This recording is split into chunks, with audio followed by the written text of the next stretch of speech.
future. And he's wrong. And he has to go back later and be like, well, I meant that metaphorically or something. And so very few prophets attempt to predict the future.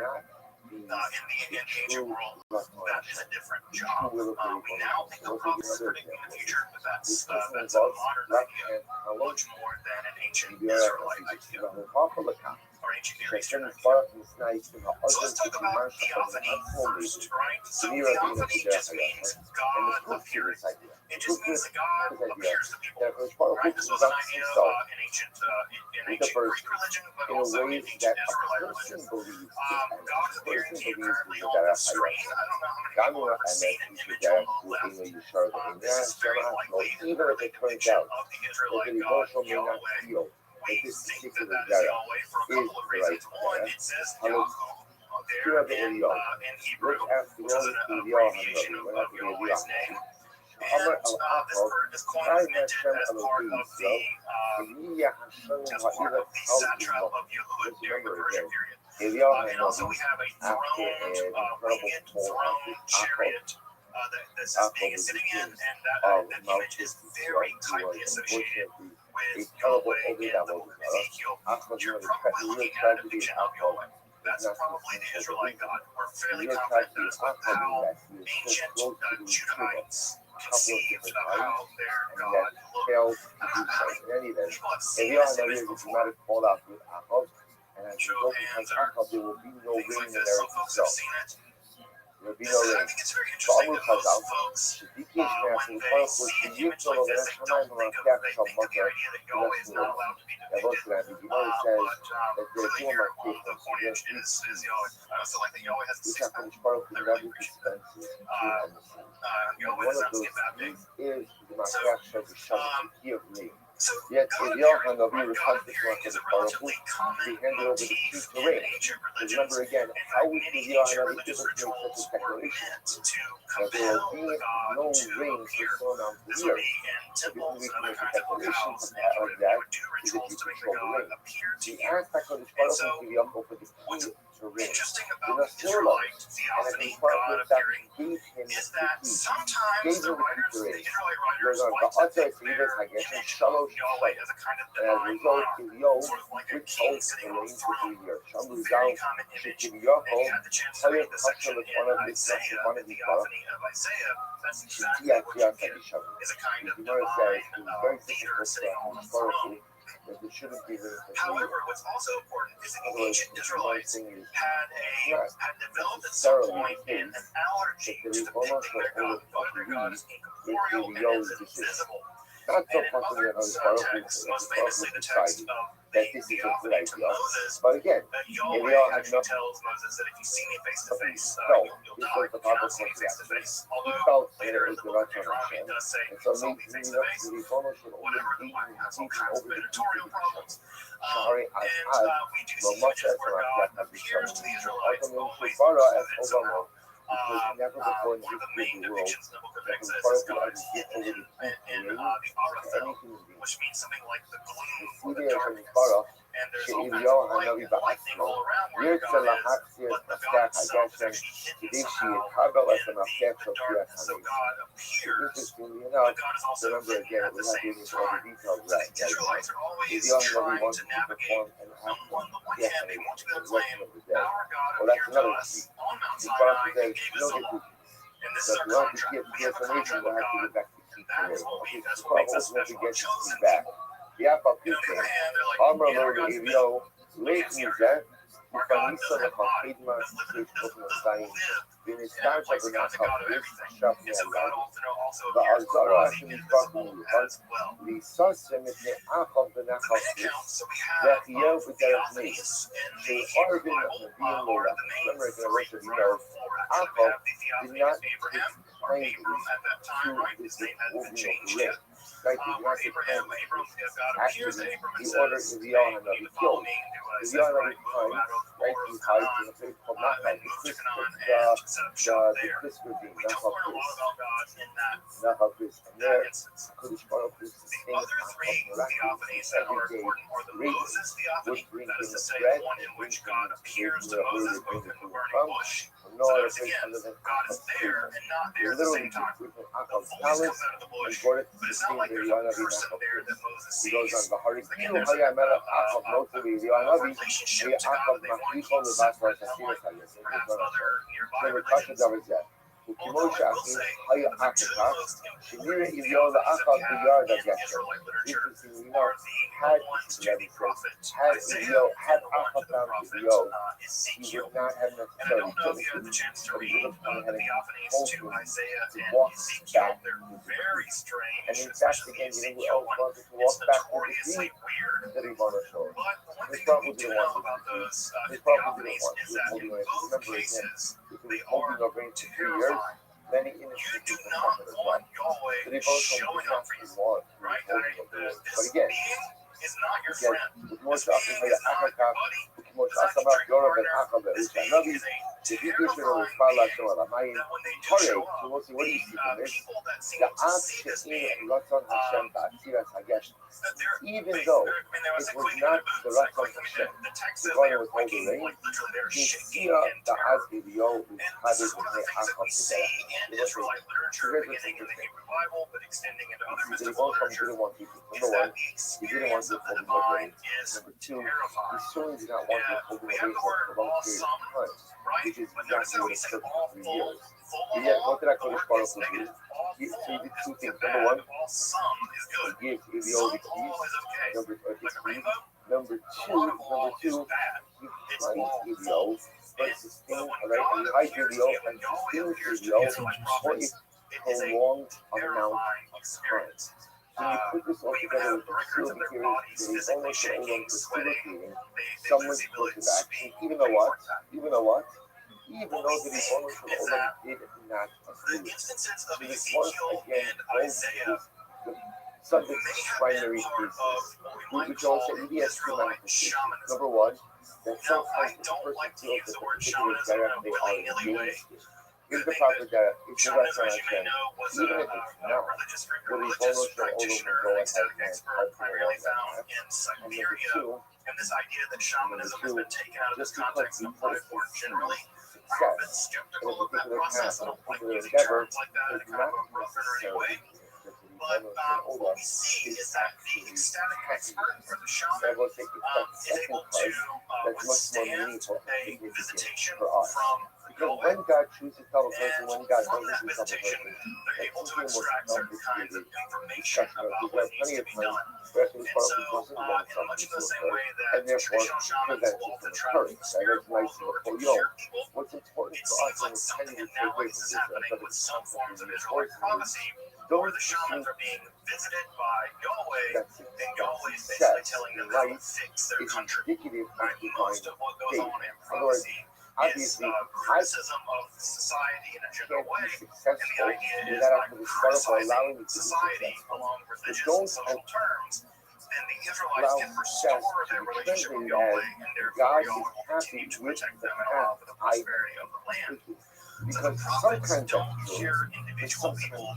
You can think about them much more like shamans, but they're shamans for the entire community. So again, this is where using some of these terms can be a little bit misleading and a little bit unclear, but I think the term does track at least in a general way. That means God's happy. We Not think that succeeding, the that means experiences God's of the prophets Isaiah and the prophets Ezekiel, the literary record that we have in the Hebrew Bible, actually represents an experience, which is just to say that the persons of Ezekiel and Isaiah probably did experience some kind of mystical event, and they record that, and it is that recording of it is found in the Hebrew Bible. Now, Ezekiel is especially interesting in this regard because if you've read other texts by Ezekiel, you'll know that he is really unusual as a person. He seems to do really extreme things like lying in the street naked for days at a time. So he may have been suffering from some kind of underlying mental health condition, right?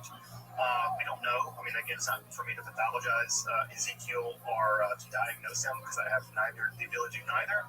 But from the record, it seems like Ezekiel may have had some other kinds of mental health concerns, we would say now, which is also interesting because it shows that what is insanity in one culture is prophecy in another. Right, that a shaman functioning in one culture, right, is completely normal. But you take them out of that, put them into capitalism where they can't work, and now they're insane, they're crazy. And so it's just interesting to see how what counts as insanity can really change from culture to culture. Ezekiel is clearly a respected member of society, whereas I think now he might be institutionalized. So again, it's just interesting to notice how these things can shift enormously through time. It's also worth noting here that Ezekiel and Isaiah, the theophanies of Ezekiel and Isaiah, which the Isaiah one is also very terrifying, right? God appears to Isaiah, and basically Isaiah says, "I'm going to die." And he says, "I'm finished. Like I'm going to die." And he doesn't die, and then he's basically anointed by God to tell the message of Yahweh. What's really important about both of these visions is that they will become the foundations for an entire school of Jewish mysticism called Merkava literature or chariot literature.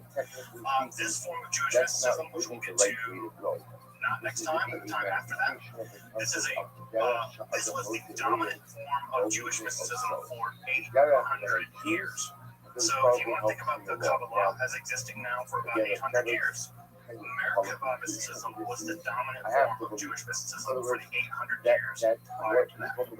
So this chariot mysticism, and again, when I say chariot mysticism, you should always keep in mind, right? This is how Yahweh is depicted, as literally riding on a kind of winged chariot. Unsurprisingly, this form of mysticism is going to be very important. Just as a preview, Merkava mysticism is a form of mysticism in which the rabbinical elite would descend into the palaces of Yahweh, and they would meet with various angels, and they would show angels these various passwords, and eventually they would be able to climb through the various heavens. And again, I did it up, right?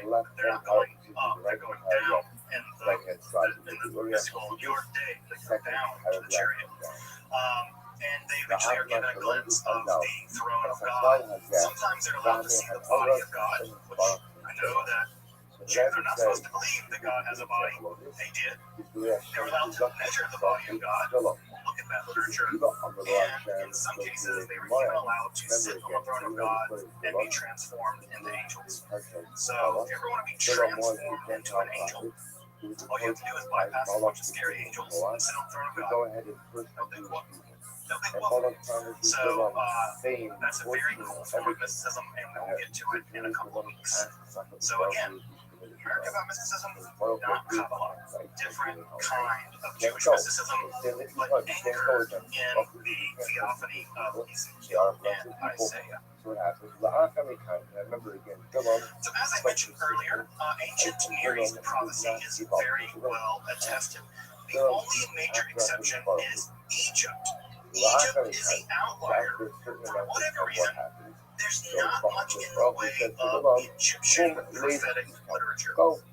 Now, there's a lot of debates about why that is. We do have a quasi-prophetic document called the Prophecies of Nefertiti that does exist from the ancient Egyptian world, but it seems like the ancient Egyptians, for a host of reasons, and I'm happy to talk more about that later if folks are interested, for whatever reason, institutional prophecy just didn't exist. It probably had to do with the fact that Egyptian religion was very highly centralized in the temple structure, and therefore the gods just didn't interact with human beings in the same way that they did in the wider Near East. But the ancient Egyptians just don't have much in the way of prophecy. We have a lot of ancient Egyptian religious literature, just not prophetic literature. I will say that outside of ancient Israel, the best attestation of prophecy in the ancient Near East world generally is from the Neo-Assyrian period. Now, this may be a little deceptive because it just so happens that the Assyrian Empire was destroyed and they managed to burn down the main temple, the main library of Ashurbanipal. And when they burned that library down, the entire library was preserved. We have basically an entire ancient Neo-Assyrian library. It's like the Library of Ancient Alexandria, but over in Iraq. It has tens of thousands of uniform tablets that are in great shape because unlike burning libraries down now, right, the books tend to burn, that's bad. If you burn down an ancient cuneiform library, right, those texts are all preserved on clay tablets. And burning clay tablets makes them more likely to survive. So, thank God they burned it down. right? Because had they not burned it down, it probably wouldn't have survived. So we have the entire library of Ashford Hall. It's in the British Library because they're great at stealing things.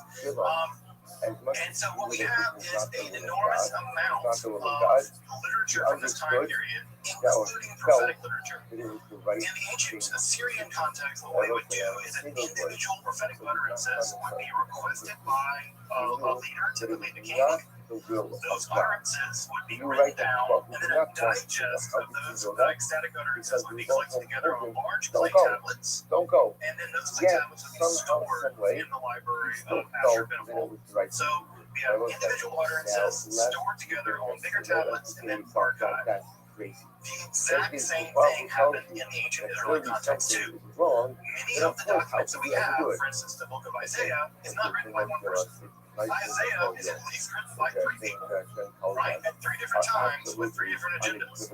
All of the various Isaiah texts got edited together into one digest, and that Isaiah prophecy became the book that we now know as Isaiah. So the exact same literary and material culture in ancient Syria is also attested in ancient Israel, which we shouldn't be surprised about because ancient Israel isn't special. Now, I know that some of us were raised with this chosen people stuff, but the ancient Israelites were an ancient Near Eastern people, and they did whatever ancient Near Eastern people did. How do I get there? Sorry, not sorry. So we know a lot about ancient Neo-Assyrian prophecy. We'll get to Israelite book prophecy in just a minute. We know a little bit about their prophetic techniques. We know, for instance, that they engaged in dancing. Dancing was one of the mechanisms by which both Israelite and Neo-Assyrian prophets managed to work themselves into a kind of ecstatic state. We don't know what the dancing looked like. Maybe it was the Dougie. I don't know. But whatever the dancing was, it seemed to get them into Kalindia. It got them into an ecstatic state. And in those ecstatic states, they would shout what the God had to tell them, and a scribe would write those ecstatic utterances down. They also engaged in self-laceration. So, as you may or may not know, self-harm is a pretty common motif in many mystical practices, most famously, for instance, among the Maya people. The Maya would they would pierce their tongue or their genitals, and they would pull string of the barbs running through their tongue or genitals in order to make themselves in a great deal of pain. That blood would be gathered into a pot, and then the paper with the blood soaked would burn in the burning smoke. Maya kings would see visions. Self-harm is a very common thing that happens in many prophetic cultures. The self-harm also occurred in ancient Mesopotamian culture, and it seems like they engaged in something like flagellation, probably, so whipping themselves in order to use perhaps the endorphins or the serotonin release to get them into ecstatic states. Although there's some medical debate about whether blood loss would have been helpful in getting into an ecstatic state. I don't intend to find out. So at any rate, self-harm is also part of this. Also notice that in the ancient Israelite law, there are several prohibitions on self-harm, especially in terms of religious self-harm, specifically things like tattooing and harming yourself on the occasion of the dead. So it seems like the Israelites knew about these practices and forbid them. So if you ever heard things about you're not allowed to get tattoos if you're Jewish or whatever, it actually comes from those kinds of laws.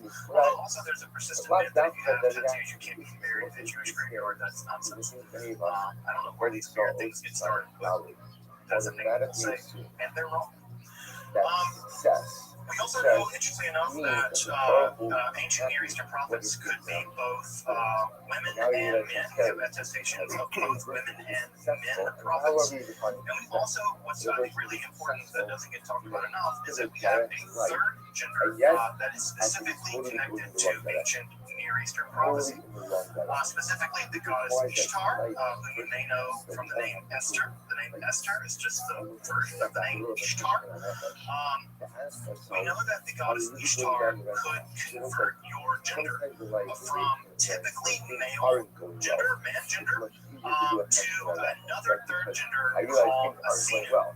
And these Asinu prophets would have their gender converted by So if it's Ishtar, not going, and they can be converted and it's not converted going. back on the command of the I goddess. like forces for that. And if Sometimes while everything you is were going well, converted quote to unquote. this Like Asinu things gender, are this third working out. gender, I'm you doing would be it serving the successful. goddess Ishtar You can probably notice how in a the ritual also sex just working got job that so in the temple precincts. right there. And so we have, we don't know a lot about this exactly because the literature is pretty scant. But I think what's interesting again from a material history and gender studies study of this is that the only attestation we have of a certain third gender with its own kind of grammar. The grammar here actually means womb person, but womb person is in the masculine gender in Akkadian. So clearly womb is associated with female people, whereas the word here is Asinu, clearly making it a gender bending category. And you have your gender typically men. I don't know if there's any cases of women being assigned to be Asinu, but men prophets can be shifted to the Asinu gender. So if you're curious about that, FYI, there's a great study of that by the SBL called Prophets Male and Female. I can put it in the chat later. That is the most extensive study of this the role of gender and the Asinu gender in ancient Near East prophecy. We only know of one Canaanite non-Israelite prophet, and that is Balaam, son of Beor, who you may know from the Torah. He's also attested in another place outside of the Bible.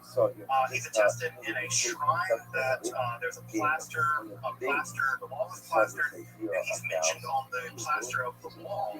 And he's mentioned in a non-Israelite language, and it's Moabite. And so he must have existed and been quite famous. In fact, he's the only prophet from the ancient Canaanite world attested outside of the Bible. So he was famous enough that the Bible had to include him, and he was so famous that he was also attested outside of the Bible as well.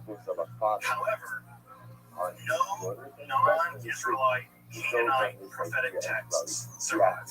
If they existed, which they very well did, they very well likely did, they didn't survive. The reason for that might be that they were written down on papyrus and simply didn't get copied because of the provincial supremacy of the Israelites and Yahwism. It could just be that they haven't been discovered yet.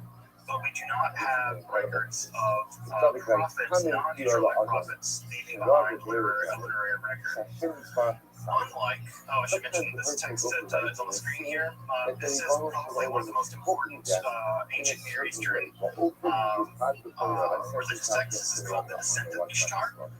This is a tale where Ishtar descends into the underworld. If you've never read it before, I highly encourage you to take a look at it. It is a description of Ishtar going into the underworld and ultimately becoming trapped there and having to escape. And it's a really fascinating text about Ishtar's journey to the underworld.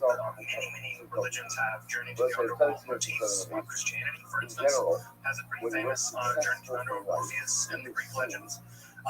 So this journey to the underworld business is a pretty typical religious literature, and the journey to Ishtar is especially really wonderful to read, especially if you want to read again prophetic literature and religious literature from the ancient world, in which women are the central focus, unlike in Israelite religious mythology where it's all dudes all the time.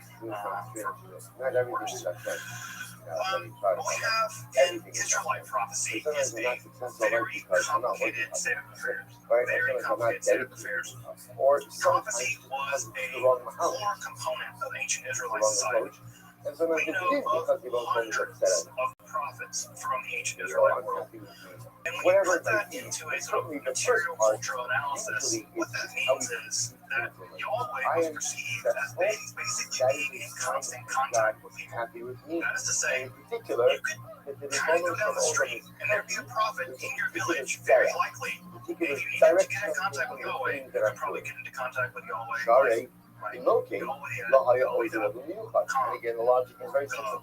If the bonus was not happy with what I was doing, widely you attested. would have to be So, first thing that we know is that profits occur in both genders. We have I both recognize women that and success men in prophets. only And in fact, the oldest literature attested in the Hebrew Bible are because of our prophetic pieces of that literature therefore, from whenever I women, encounter success, specifically attributed that's the to result of Deborah God's and involvement. Miriam. And if God is As you involved, may know, He must the be Song of the happy with what Sea it is that and I'm doing. the Song He of says, Deborah, found in the book of Judges, are probably the oldest pieces of the Hebrew Bible. They are so old that there's no definite article yet in Hebrew. Right? They are very old, probably dating back to the Bronze Age. And what we think is that at this period, both of these prophetic pieces of literature, the Song of the Sea and the Song of Deborah, are what we call war-band prophecy. War-band prophecy was a very common form of prophecy all throughout the world, in which a prophet had contact with their God and they would give advice specifically about military matters. And usually what would happen is you would consult the prophet about military matters, and then after one, assuming you did, the prophet would sing your praises as having won on behalf of the God. And that's exactly what we have in the Song of Deborah and the Song of Miriam. The Song of Deborah probably has a very early, probably Bronze Age or very early Iron Age account of a tribal conflict in which one Even guy if what I'm killed the doing other, right? is This not tells the story of Yael driving a tin spike Is through a that- dude's head, you show which is I'll double thing there. and so yeah, tin Well, spikes through skulls. That's the thing. my piece of And rock with that. if you read the Deborah We account, first said that especially in Hebrew, it's very Well, archaic. And of course, the Miriam story also probably is a memory of some kind of skirmish that occurred in ancient Egypt, where the Israelites were able to escape or assist the Egyptians in that case. So I think what's interesting about this is that the earliest pieces of literature we have from the ancient Israelites that survive are mystical literature. They're accounts of the God speaking, and they're accounts of the God speaking to women. In both cases, this may indicate, and again, we don't have two pieces of evidence here, this may indicate that women served a unique role in very, very archaic Israelite prophecy. It may have been the case that because they were accepted for battle, that they were allowed to talk to God about the battle, or it may be the case that they had, for whatever reason, thought of as some extra kind of connection to Yahweh. We just don't know. We have no idea. It just is conspicuous that this earliest pieces of literature are both attested to women. We also have independent prophets, I like to call them freelance prophets. Those are people that basically go around condemning people for everything. Those prophets that you probably know are famous people like Amos, who was very famous for condemning the social practices of the ancient Israelites, specifically their excesses, being very wealthy. Amos is probably the most social justice warrior guy of the Hebrew Bible. He really dislikes the fact that they are, that the Israelites are so wealthy and they use their wealth to oppress poor people. If you've ever read that great section on Yom Kippur, right, where it says, "This is a fast I want, and I want you fasting for food and water, I want you fasting from all kinds of social injustice," that's Amos. Incredibly important Right, and so those pieces are really big in our tradition. I think that's one of the reasons people come from the prophet Amos. So he was an independent social critic. We also know that the Israelite state employed hundreds of prophets. Hundreds. We have at least two different cases where ancient Israelite kings would have hundreds of prophets in their employ, and those hundreds of prophets would go into ecstatic states. They would also act out their prophecy. So, for instance, if you thought that the king would be gored by an enemy, it's not uncommon that the prophets would actually have gore, horns made of iron, and they would dance around with the horns of iron in a very theatrical way, it seems. And that these theatrical shows where prophecy, ecstatic states, and theater really meshed together in ancient Israelite society. So we do know that the Israelite state, like the ancient Assyrian state, employed a huge number of prophets. It also Ein seems like, by the Hashem way, is FYI, love. that unlike other Nisayera. ancient Near Eastern peoples, the Israelites did not rely on astrology. Ela Kishua Ancient Pidaito Assyrians, ancient Alpha Babylonians had developed a very sophisticated form of astrology. The ancient Israelites rejected When it do for we say reasons that the aren't death clear, of the Moshe and they rejected it not because they knew better. It wasn't like the ancient Israelites somehow viewed that astrology was wrong. It's probably just that they were jealous and you they have didn't to have the believe in the sophisticated path math.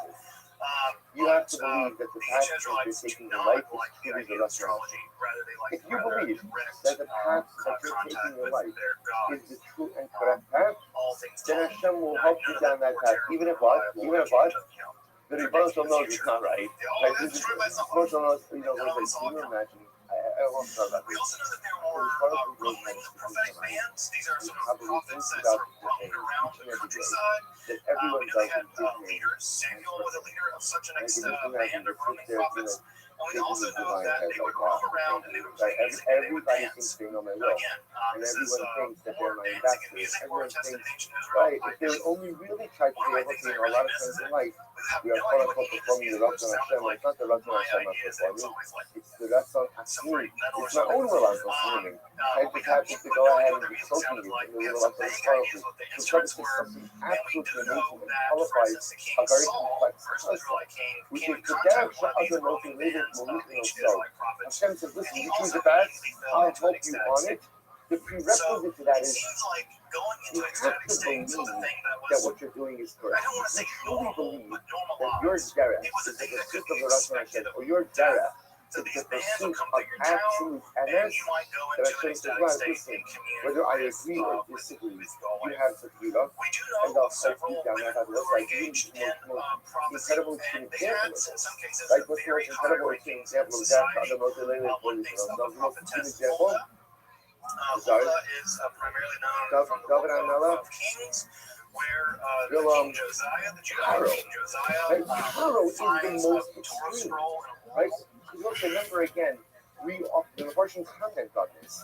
That's actually, Rav Tzadok is going to quote Bilam as well. But if you think about this, Paro's heart was hardened. HaKadosh Baruch Hu took away Paro's Bechira because Paro ultimately, again, he understood. See, we look at it as punitive, and to a certain degree, it is punitive. But Lamaisa, the removal of Paro's Bechira ultimately allowed him to do what he truly wanted to do, which was to be defiant and to stand up. Now, again, Paro did not believe in HaKadosh Baruch Hu. Paro believed that he was the deity. Right? Right? In Paro couldn't I made the knob. Paro couldn't, he was the deity. So because Baruch Hu said, listen, you want to be the God? You want to stand up?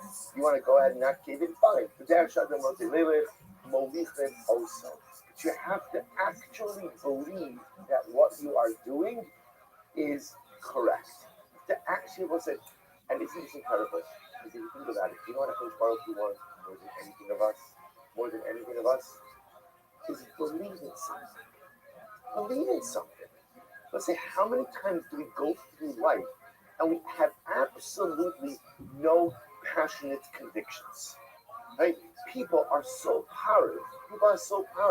And the truth is, we go through life, and what are we passionate about? Like, what do I actually believe in a fiery and exciting way? What do I actually believe in with all of my neshama? What is it that Baruch Hu says, the derech shadamos related, if you believe in something,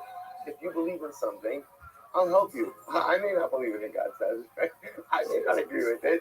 But as long as you really believe that this is emes, and you really believe that this is the Ratzon Hashem, then I'll help you along. But you have to really believe it. And that's why looking back, I'll have to stop a little bit for today.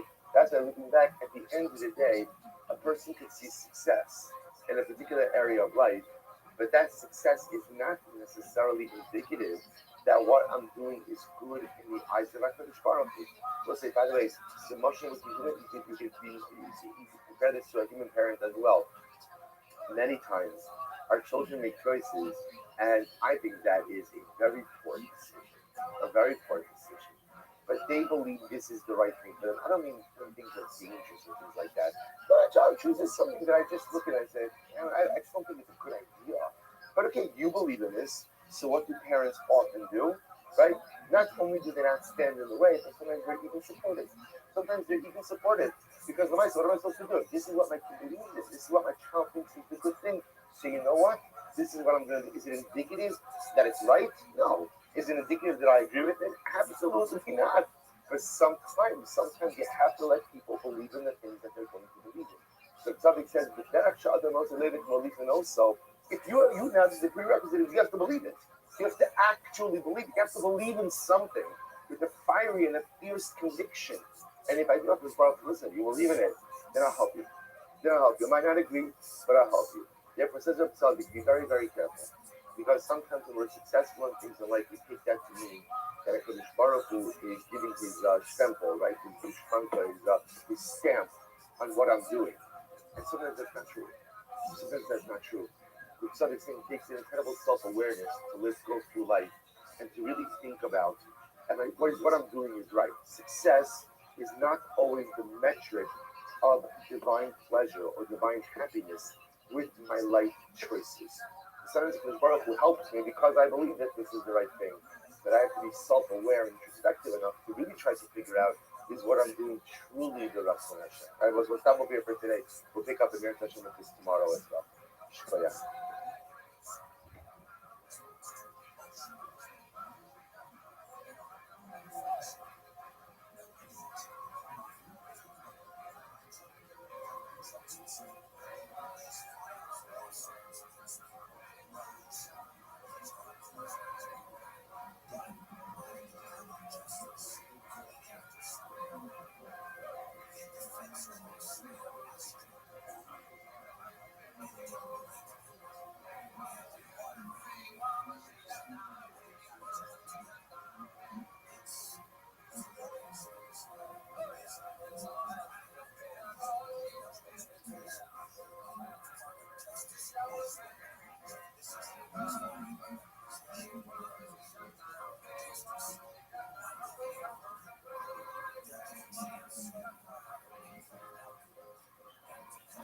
All right, so good morning. Let us begin. So we are going to finish in Hashem this morning. I apologize. Yesterday on the chat, I sent out Samach Gimel, which was the first PDF I sent out. So we're going to begin that tomorrow. And so this morning we're going to do the second PDF I sent out, which was the last concluding paragraph of Os Samach Days. So remember again, over Os Samach Days, what we've been privileged to see is the Rebbe developing the spiritual DNA of Am Yisrael, highlighting this idea that different people throughout our history have really mastered certain traits, passed those traits onto their family, their immediate family, and then ultimately again those traits become the purview of general Klal Yisrael as well. And you begin to go through these traits, you begin to see that if one is able to inculcate within themselves these particular traits, one creates the totality of a spiritual personality. So remember again, so we had, whatever, we're not going to go through all of them again, you'll do your Chazorah, but you'll see that again, each of these traits in their own way represent something unique and beautiful in the spiritual tapestry of Am Yisrael. So the Rebbe ends off and he says something quite beautiful. He says, V'chalukas. He therefore says as follows: V'chalukas kol mishpachos hashvatim levati avos shemufurash b'Torah u'kifi chalukas hamalos hamiyuchados lahem v'shleimas hamidos. So the Rebbe says that it's interesting because so many times in the Torah, Am Yisrael is divided by families, by Bati Avos, by Mishpachos. So of course that's nothing new to us. But the Rebbe says that embedded in this idea of being divided by families is also representative of the fact that different groups possess different midos. Different groups possess different midos. שזכה בייחוד ובפרטוס כל אב של כל משפחה ומשפחה שנזכר השם כמו חנוך, חלול, חצרון, וחני וכדומה, מחזיק בשלמות מידה מסוימת ונטלה וקנה עליו גילו וזרע אחרת. The Rebbe says the way it works in most mishpachos, when the Torah goes out of its way to highlight this family and that family, because generally families inherit the traits of their familial ancestor, which means that different families really personified or excelled in different areas, different needs, different areas of willingness. What is that? Inasu Halukas Akitos, the seals and Shonos Israel, Ba'ofen Tafayim Ba'avoda Hashem. We'll say this is incredibly beautiful. The Rebbe says, we'll say, let's think about this for just a moment. So Yosef, right? So remember again, the need of Yosef is Yosef was a tzaddik. So we spoke about the idea that the need of being a tzaddik is the ability of someone who's able to maintain a heightened sense of morality even when being bombarded by temptation. So the family of Yosef excelled in that midah. David Amelech, family of David, were Hasidim. Okay, not Hasidim like Bad Tzaddik, right? But they personified the midah of Hasidus, which is the ability to be fully and fully embedded in Avodas Hashem, in the service of the Ribono Shel Olam. Well, think about this just a moment. So imagine that the offspring of Yosef and the offspring of David get together. They get together. Are they the same? Are they the same? No. No. So who's better? Who's better? They're both wonderful. They're just different. They're just different. So the Tzaddik Yosef is going to highlight something absolutely incredible, which is sometimes we make the dramatic mistake of thinking that the goal is conformity. The goal is conformity. Everyone should look the same. Everyone should be the same. Everyone should act the same. But in fact, that's never been the goal. Right? So let's just think about it. So what did we just learn? We just learned that all of our great people throughout history personified different midos. David didn't have the midos of Yosef. And Yosef didn't have the midah of David. And Moshe Rabbeinu didn't have the midah of Yaakov. And Yaakov wasn't Moshe. Everyone personified their own particular midah. And they passed those midos on to their children, which means that their mishpachos develop differently than one another. And the Tzaddik says, so what's the takeaway message? He says, Elohim Yoser Bale Mida Misiyamezu. So certain families were stronger in a particular area. Going Haleviyin, the Midas Hatara Shebahem, the Ilu Ha'achirin, Tafitzim Yoser Midazu. And other families, right, were more proficient in different midos. Kigon, Bnei Yosef, Sheikar Avodasan Hibish Mizah mentioned before. For example, children of Yosef, again, ultimately tzaddik, so morality, they were stronger in this particular area. Amnam, Kol Achos Ma'alos Elu Yanitis. What does he say? Every one of these ma'alos, they're true. In other words, we'll say, to be clear, but it's not going through the order, I'll say clear, with the exception of Moshe Rabbeinu. How did he order the midos? How did he order them? In chronological order. Right? He wasn't ranking, this is more important, this is less important. They're all great. He puts Moshe at the end because Moshe Rabbeinu personified a different type of midah, the midah of Hamkacham, which was just different than anything else. But he says they're all amitis. Now, let's remember again, when we learn this, we have a shaykhos. Remember, because the way this works, the Tzaddik said, is that in the beginning, the person personified the midah, he then passed it down to his children, but then it becomes the purview of all of Klal Yisrael. So when we learn this is really exciting because I look at this and I say to myself, okay, so what do I want to work on? Maybe I need to be a little more of a Yosef. Maybe I need to be a little bit more of a David, a little bit more of a Moshe. What do I need to work on? But they're all shaykh to me. Elu, Shivihis Pashtusam, the Banim, Boltos Maluzu, Yosef Bekas Achot, Mala Harris Boltas, Boletas, Yosef Bekashnia. So we'll say, and again, when you look around the world, when I say around the world, you look around Israel, different people are stronger in different areas. This is incredibly important to so. No one is strong in all areas. And not one of us. I don't know what the topic is saying is there anyone who possesses all of these midos? What's the answer? I think the answer is you could possess all of these midos, but no one possesses all of them with the same level of intensity. In other words, it's human nature that we gravitate towards certain things and we excel in certain things. So can I have a little bit of all of these midos? Absolutely. Absolutely I can. Do I become proficient in all of these midos? Most probably not. Probably not. He goes on, well, the olam tachlis kulam, but he says that's okay. He says again, Elibis Pashtusan, the Ban and Boltos, Voletas Malazu, Yosef Kasachos, Umala Heres Voletas, Yosef Kashia.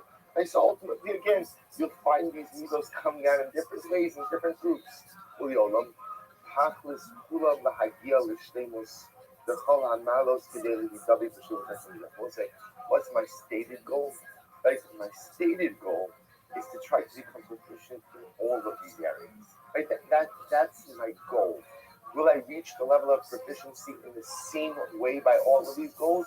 Probably not. But that's okay. Sometimes we'll have to have goals, even if you know that you're probably not going to fully reach them. You still have to have them. He goes on. He says, "Look in Amru Chazal, Al Kobos is beautiful. Al Amru Chazal, Al Kol HaMachlokes Sheish B'Kol Hador T'Imtach Mei HaTorah B'Yisrael, Hanovaz Michilukim Nafshosehem." Umalos Hanefesh Hakayamos Bazeh Yosem Izeh. So we'll say this now gets even more powerful. The subject says when you look in halacha and you find machlokas, and again that's going to be very much the topic of the next post as well. You look at machlokas. The subject ponders where does machlokas come from? Right? A machlokas is Shem Shemai. Remember again, this is very apropos. Right? This is last week's Parshas Korah. Is machlokas l'shem shemai, machlokas l'shalom l'shem shemai. When you speak about machlokas, you read machlokas like in the Gemara. You read a machlokas. Where does that machlokas come from? Those are something positive. That often machlokas comes from because people see the world in different ways.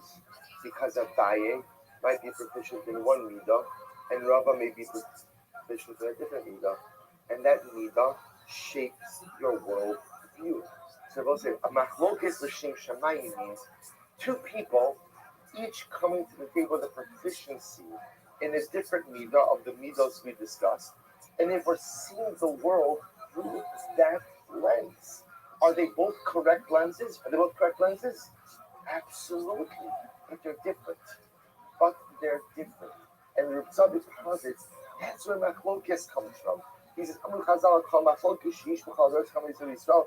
Hanovas michilukim nafshosehem u'ma'alos hanefesh hakayamos b'zeh yosem mizeh v'elu divrei Elokim chayim v'hakol ames. So I will say about certain type of machlokas, we say elu divrei Elokim. You have to be careful with this because it's a beautiful idea of elu. Yes, these words and these words are both the words of the living God. We're going to see that in the next post. That was how the Ribono Shalom described the machlokas Shammai and Hillel.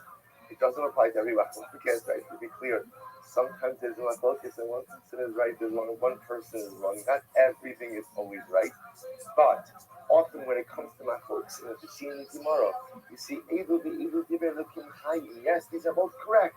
But see, how can they be both correct? Come on, doesn't make any sense. Elamai says of sudden. Because when both people see the world through beautiful and magnificent midos that we've described, but they're different, often their conclusions are not the same.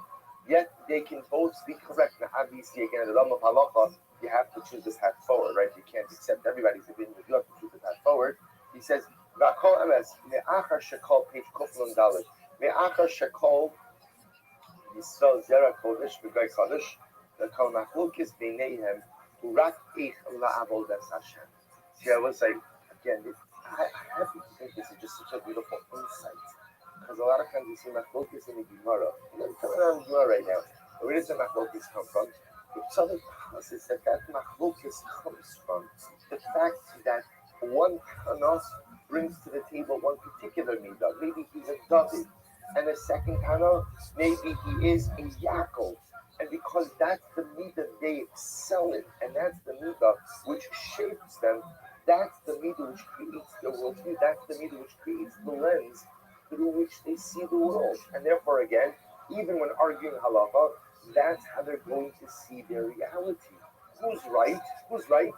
They're both right. They're just coming from different, correct, beautiful, and spiritual perspectives. That's the elu divrei Elokim chayim. You're both correct because you're both espousing midos necessary for Klal Yisrael. That's some of my focus. But also, I think what the public also teaches on this will have to include is this idea that we've just seen the smorgasbord of midos. So listen, I want to point out, you'll say to yourself, well, aren't there so many more midos in the world of midos? Yes, the tzaddik is highlighting over here the primary categories. I think if you delve into this more, you'll find that within each of these categories of midos, there are more subdivisions of midos. But Lamaisa, these are the primary categories of midos. And the tzaddik says, although the goal would be for everyone to possess all of them, most of us end up becoming proficient in specific areas. And this is important. First of all, to figure out what area you want to focus on. Which I think part of our role is now that we've seen these videos to figure out, okay, what do I need to work on? Who do I need to resemble a bit more in my life? And I don't think it's one choice for the rest of our lives. I think it's one choice for now. And then however, when we go ahead and we reach the level of accomplishment in a particular area of midos development, then in there Hashem is time to move on to the next thing. And so on and so forth. We make our way through the Olam Hamidos, working on ourselves one time after another. In terms of Klal Yisrael, it's so important to recognize that our goal is not to be the same. It's very important. Because often we think that Achdus demands conformity, but that's not true. Achdus means that everybody should become the best version of themselves. Everybody should develop the midah that they feel speaks to them most. And there's no one that's more right, there's no one that's more wrong, because absolutely everyone is fundamentally necessary. Each of the midos are fundamentally necessary. So let's stop over here. There's so much more to talk about on this, but we'll stop over here for today. We're going to pick up again tomorrow in Os Summit Gimel. Building on this idea, you're going to see that the Rebbe takes it in a dramatically different direction. Also, this looks the same. I don't know if I mentioned it. Learning this safer in the morning is so important. It's so powerful. Tzaddik never had children. There's no did not have children. So just understand that when we learn that it's safer in the morning, we become the spiritual children, giving mitzvahs to his neshama, giving mitzvahs to his Torah. So it's an incredible way, not only to benefit from his Torah, but how the master to benefit his neshama as well. Incredible people. All right, we'll stop here.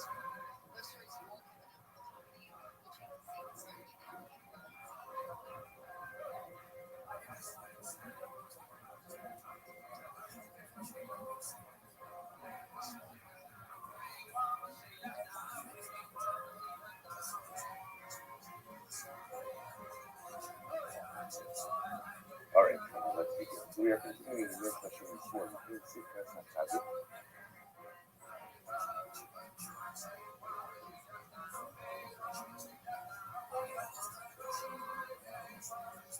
In Os Summit days. So we left off yesterday.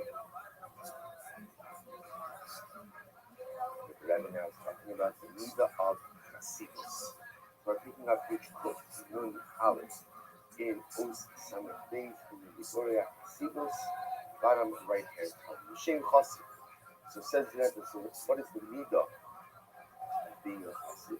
She'enu mitzada l'shum hayvan mi'yonei ha'olam hazeh. Zulas ma sherotzin Hashem yisrael.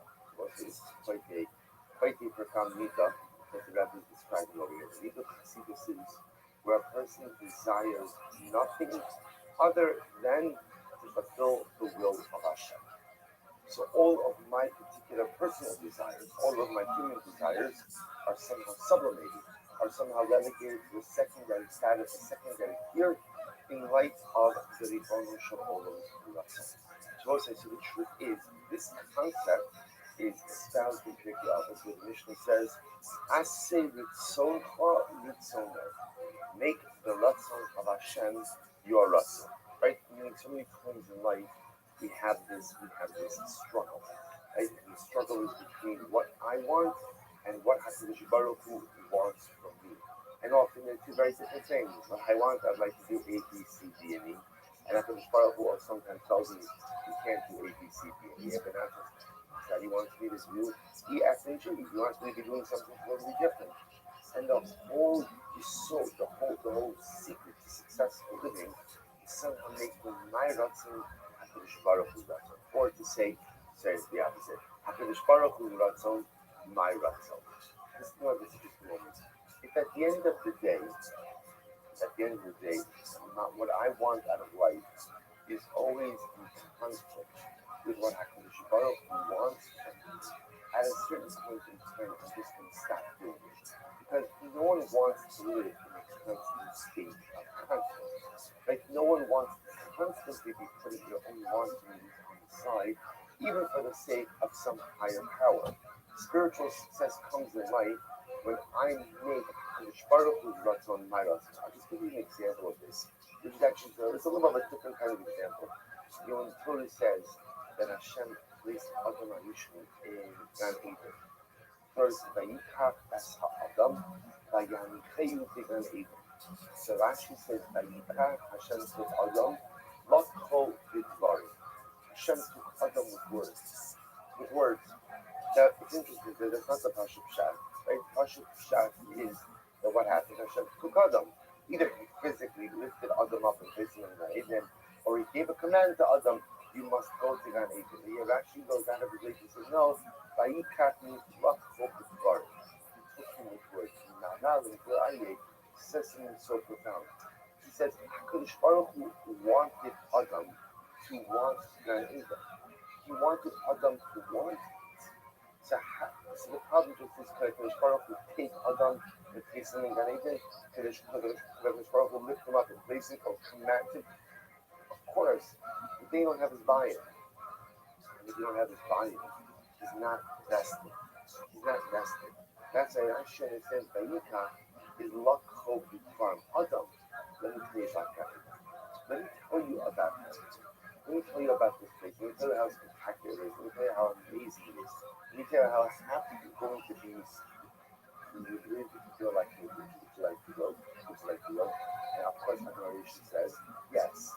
It's a very profound idea that ultimately, again, Baruch Hu did not need to do this. The good thing about being God is you say stuff and people have to listen, or at least they're supposed to listen. Right? So Baruch Hu just said to Adam, go, but he wanted Adam to be vested. And once again, this becomes the source of the chassid as well. See, my goal in life is that I want HaKadosh Baruch Hu's ratzon to become my ratzon. I don't want to live in conflict.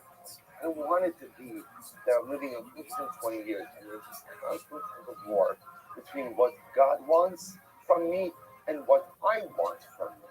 I don't want that. Instead, what I really want is Asay with Sonka, with Sono, with Sonka. I want to make HaKadosh Baruch Hu's will my will. I want us to be on the same page. God, I want it to be that what you want for me out of life, I want for me out of life. So says the Tzaddik something amazing. He says, Shem Chassid. What's the Chassid? The Chassid ultimately, again, is a person who just wants the Ratzon Hashem. The Chassid is a person ultimately, again, whose Ratzon, whose will of life, whose what he wants, is the same thing that Hakadosh Baruch Hu wants for him. That's the level of Chassidus. It goes on. Zocha David HaMelech Alav Shalom. So David HaMelech was Zocha to achieve this level. Umitalo Ukna'o B'nafsho. And he acquired it, and he inculcated it within himself. And I will say, the truth is, David HaMelech was a very profound example of this. Because remember, again, if you ask David HaMelech what did he want out of life, David HaMelech had simple goals and aspirations. And what were they? To be a shepherd. That's all he wanted. He did not want anything more complex, anything more complicated, anything more profound out of life, right? All he wanted out of life was to be a shepherd and to have a sense of connection with the Ribono Shel Olam. That's all. And what did HaKadosh Baruch Hu want from him? Something dramatically different. The Ribono Shel Olam really foisted the malchus upon him. So David HaMelech has a choice. I could either spend my entire life lamenting what I would have liked for myself, or I can embrace the Ratzon Hashem. And of course, he embraced the Ratzon Hashem. He becomes David Malchon Mashiach. He becomes David HaMelech, again, the father of a dynastic monarchy, the father of the Messianic line. So that, says the Tzaddik, is Chassidus. He goes on, he says, Melekim Nachalu the Olam Chazar to David Acharav Lihios the Ma'alas Chassid. Chassid the Acharis Yamin Yisab the Ha'aris Mishpachas Beistav the Jihad שתהיה משפחה זו סופדת לחוד בפני השיבוסם מצד אסלאסיד והוא מצד מעלס דברה. And again, and in the future, while leaving aside the future, so once again, remember, Ritzadik has the same model for everything. You have an individual who acquires a particular midah, and then what happens? That individual inculcates that midah within his mishpacha, within his family, and once that midah becomes accessible to that particular mishpacha, then what occurs? Then ultimately, again, it becomes the purview, or it becomes accessible to the rest of Klal Yisrael. We'll see the progression of this midah of Hasidus. And by the way, once you know that this is the midah of David HaMelech, you actually see this concept throughout Sefer Torah. It's actually quite beautiful and amazing to see the reference to this notion of Hasidus over and over and over. Asay Ritzono Ritzon Ka. I don't want to live in conflict. I want your will, Ribono Shalom. This is the Achos Sha'alti Me'is Hashem Usavakish. Shifti Be'ez Hashem Koyin Mechayai. See, you often understand that David HaMelech was asking for kirva, that he was asking for closeness, which of course is absolutely true. But he was asking for something more than closeness as well, which was he was asking Ribono Shalom, I don't want to live in a constant state of conflict. Instead, I want to figure out a way to make your ratzon my ratzon. And I will say that becomes the active pursuit of every single Jew. I say ritzono, ritzon cha. We go to avoid that conflict by making the will of the Ribono Shalom my will. Says the tzaddik. That's the need of Hashem. So stop over here. We'll pick up the Meretz Hashem with the continuing of tomorrow. We'll do Tava. Today we did Chassid. Meretz Hashem tomorrow. Tar.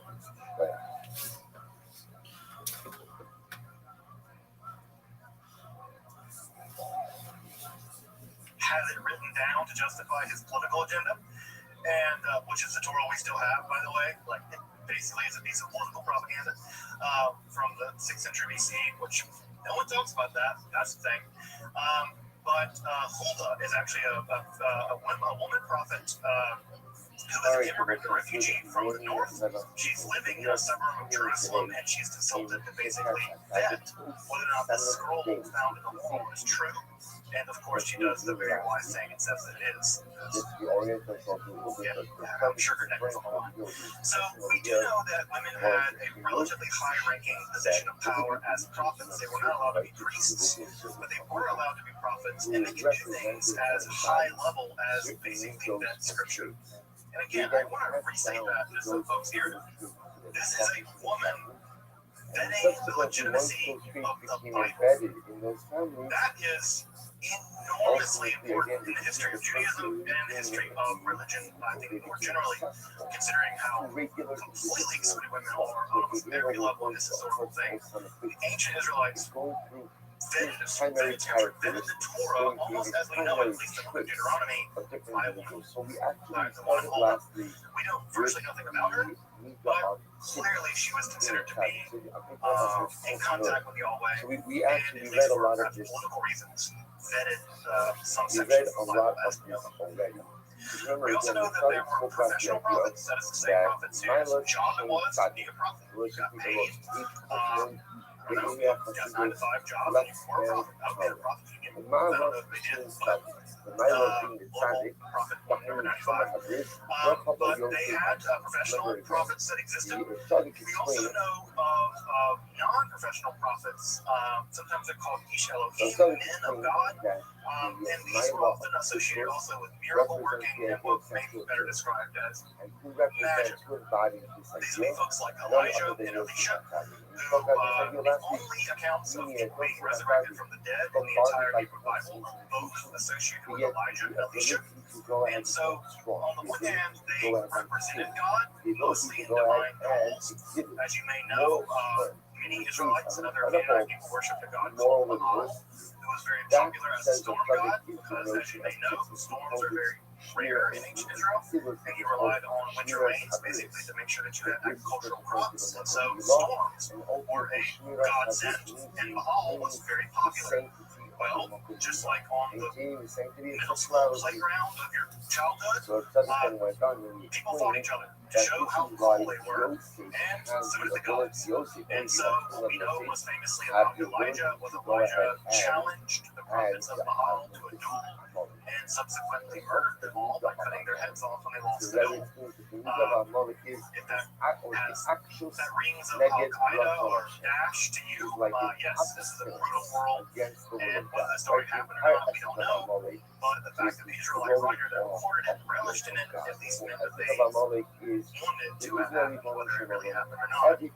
So we also have prophetic tools. My God can be of your God in a situation where they would engage in these prophetic tools, which you never read that story. And Kings is really worth reading. Elijah was a weird dude. And he's on the fringe of society. He's not even claimed to be an Israelite. He's constantly called a Tishbite, not Tishbite, right? And so as a Tishbite, he may have not been born an Israelite. He's a kind of fringe character that people have a very strange relationship with. We continue to have a strange relationship with him because he didn't die allegedly, and now we invite him into our homes randomly. So just be remember, right, when you invite him into your home, he did cut off the head allegedly of like 500 people one time. So be careful when you invite into your home. This guy's murdered about 500 people. We also know that prophets seem to have been both ecstatic and non-ecstatic, which is to say that some of them went into fugue states. We might call them ecstatic states to issue their prophecy, and others didn't. So we have a range of prophetic techniques. Unfortunately, what we don't have is any accounts in ancient Israel and Persia about how they did this. We know they danced and they played music. Nothing else. And yes, I know some of you are probably wondering, did they do drugs?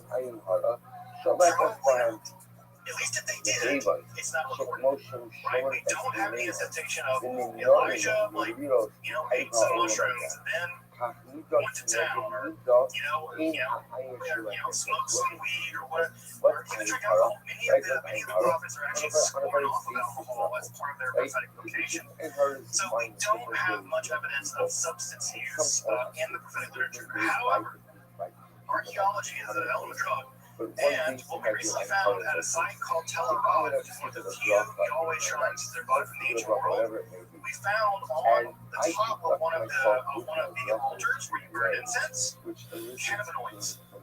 And so we know that room, right, would have been relatively small if they were burning incense with cannabinoids in it. They were unboxing. Maybe. We don't know. Right? But we found it. We found evidence of cannabinoids at a Yahweh shrine, right? One of the only ones that survived. There are only two that survived. There's one in Tel Arad, and there's one in Tel Dan. The Jerusalem one has been destroyed, and so the Shiloh one has never been found. But maybe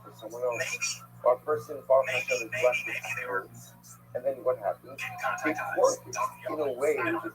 I would encourage you to do your experimentation on your own time. See what so I do not know. But this, by the way, that find about the Tel Arad cannabinoid thing was just like a year ago. So people who think that they combed over everything over there, they found all kind of weird stuff. So actually, it's not that they found it; they just didn't think to test it. That shrine's been sitting in the Israel Museum for like 30 years. They just didn't test it for some reason. And so some guy scraped it and was like, "Yeah, it's like it." So that's the thing. The image on the left-hand side here is from the Dead Sea Scrolls. This is from the Shabbat picture.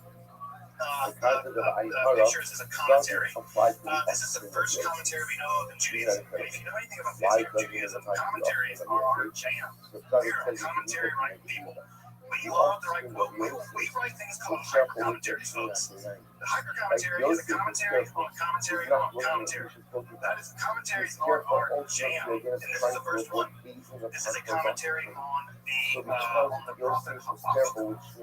This is recovered from the Dead Sea Scrolls, and this is the first time where a prophet, the prophet Habakkuk, is actually being read as a esoteric text. The commentator believes that inside of the prophecy of Habakkuk are secret things that are going to happen in the future. And so if you've ever heard curious people say that they found secret things in the Bible that are described in the future, this is the first guy or person to do this. Is in the Habakkuk Asher found in the Dead Sea Scrolls. You can find this document in any collection of the Dead Sea Scrolls. But again, what's important to note here, right, is that even the idea that you could mine a prophetic piece of literature to divine the future I even a fucking shine with the fucking said. The other civil radio, I'm sure you can find some preacher right now telling you that the end of the world is coming because they found something in the Bible, Daniel, whatever. The first time we see it actually happen in early literature is in this commentary on anyone who is a Jew so you is can read the called book a of tzaddik. it's really It short, doesn't sound and like then you it's can read the worthy of Asher your and the Dead faith, Scrolls, but it sounds like and something to take do a with look at that tzaddik. one. So how This do is you also on reconcile that? display Because in there's the not a Shrine of the problem. Book He and says, Jerusalem. in King People War, always flock to see the when Grand I left Isaiah my scroll tzaddik in because Shia, I think Dan that Bishar it's, it's the biggest one, But all the ones that he says that just so the you leader know, of if you go to the Shrine of the Book, the Grand is Isaiah not scroll only is a replica. found by your It's faith, not the but real one. rather That one, the real one's it stored is in a book found or by somewhere. all of the But the Habakkuk Asher is the real one, and no one ever spends any time on it because they just think it's nonsense. They don't care. And I got to spend like an hour looking at it. It's complete fanboy of the Habakkuk Asher. So there we have it. As I mentioned, we know of a person basically nothing about the material culture of the ancient prophets aside from the books that get written down. Clearly, the scribes that wrote these books down, both of them as incredibly important and copied them.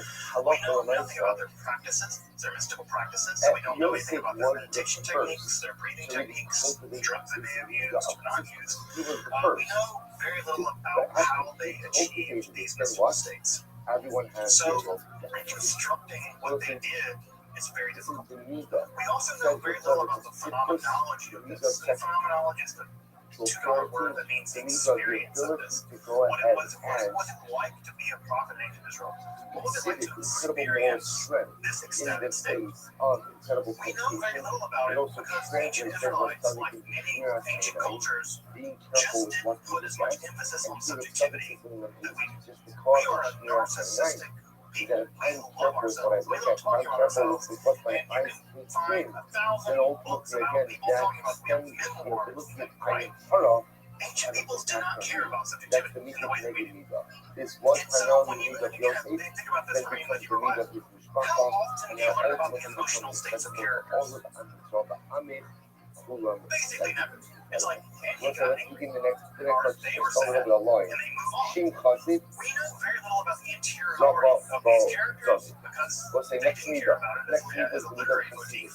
Right? So like Russian romanticism or something. And we know very little about the phenomenology of these experiences, aside from they were apparently very scary. That's it. Right? So we know that ancient Israelite prophecy, ancient Israelite mysticism was a social anchor. It was a political anchor. It was an economic anchor. We know that with that many people, 400 prophets employed by a court, this is a part of the economy. Right? So it's no marginal thing by any stretch of the imagination. But we know very little about it from a material culture point of view, unfortunately. What we do know is that the prophets went away. Israelite prophecy went away eventually. And the reason probably that it went away is that the countries that they served were destroyed. Ancient Israel was destroyed in 722 BCE, and ancient Judah was destroyed in 586. And if your country gets destroyed, well, you don't have a job anymore. If you're alive, right? If you're alive. And we know there were prophets operating in the exiles. Ezekiel's one of them. Jeremiah flees into Egypt. So we do know that they escaped. But we know that the social institution of prophecy did not survive these destructions. So, for example, I see that because of the lens money. This means that someone needs to look out for the other. That's the expression of divine intent. How can I go ahead and take that even further? How can I go ahead and do that? Your whole job is to communicate from Yahweh what's about to happen to us, how we can make this not happen. And goes ahead and again, if your astrologer so doesn't see whereas this coming, a regular Jew is just simply obligated to go ahead and fulfill the word of divination is if you don't see the big things coming, like your whole country being the destroyed, trust says, well, that let me shakes figure out confidence how in your to go ability to above and communicate with beyond your God. for the Ribono Shalom. We're going to Also, see we why know that the Rashi was prophets weren't terribly complicated, popular in some but ways. we're going to I mean, see no where one likes social critics, right? Sadek Go ask is going to have a the little social bit of a critics. different People hate social critics, right? People hate people being like, and we'll pick listen, up with you're this in rich and God hates you for it. God's going to condemn you and God's going to kill people because of your wealth and your religious abandonment, right? No one like wealthy people, powerful people don't like to be told that being wealthy and powerful is evil, right? And They're also the people that kill people to prevent them from saying that. And so prophets often got themselves killed for saying these kinds of things. So it could just be that they were also always at some level, in many ways, a marginalized group. As the situation, the political situation in Judah gets increasingly bad, what ends up happening is that prophecy ultimately shifts away from condemning the Israelites to basically saying, well, one day God's going to come and kill all of you. Right? You're not doing the right thing, and God's going to get God's revenge on you. And this becomes a shift to what's sometimes referred to as the Yom Yahweh motif, or the Day of the Lord. When I say Lord, it always makes me feel like I'm a Southern Baptist preacher. I gotta make that Lord really long. Anyway, and basically what it comes out to is the prophet's more or less saying, God's abandoned you, God's gonna kill you all. I know. Right? And so there's a kind of prophetic frustration that seems to set in, where the prophets are increasingly thinking about a more distant, removed future where God will sort things out, because the present is just a nightmare. The Babylonians are destroying everything, things like that. And what ends up happening is that after the Judahite state is destroyed in the 6th century BCE, the prophets basically are done for as an institution. The Judahite prophets vanish. And the prophetic literature as we have it in the Hebrew Bible is compiled. Now, that doesn't mean that people stop being weird. People continue being weird. It's just that their weird is a new kind of weird. And that new kind of weird is apocalypticism. Right? That new kind of weird is apocalypticism. Now, I know that the word apocalyptic typically has to do with the end of the world. That's not what apocalypticism is going to mean in this case. But, right, what we will do is we'll return next week to talk about the rise of Jewish apocalypticism. Notice what we haven't talked about much. Angels, demons, the end of the world, battle between good and evil, right? The Messiah. We haven't talked about any of that yet. There's a reason for that. And the reason for that is the prophets didn't know about any of that stuff. Ancient Israelites didn't really concern themselves with those kinds of things. It's the apocalypse section. And so when we get back next week, we'll talk about the rise of people who have visions of angels and demons, people who have visions of the afterlife. Israelites really didn't believe in an afterlife. They believed in a place called Sheol, which is just sort of a cave-like grave that you went and stayed in forever. There's no demons living in there, anything like that.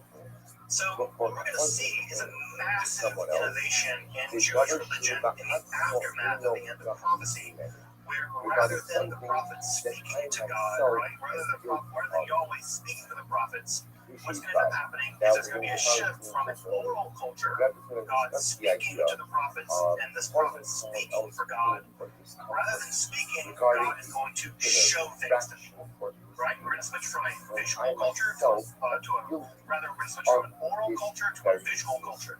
And in fact, the word apocalypsis means to reveal. And if you've ever read much in the way of apocalyptic literature, it is showing rather than telling. Right? Showing rather than, and I saw. So we're going to see a huge shift starting next time with the rise of the apocalyptic. The apocalyptic is going to bring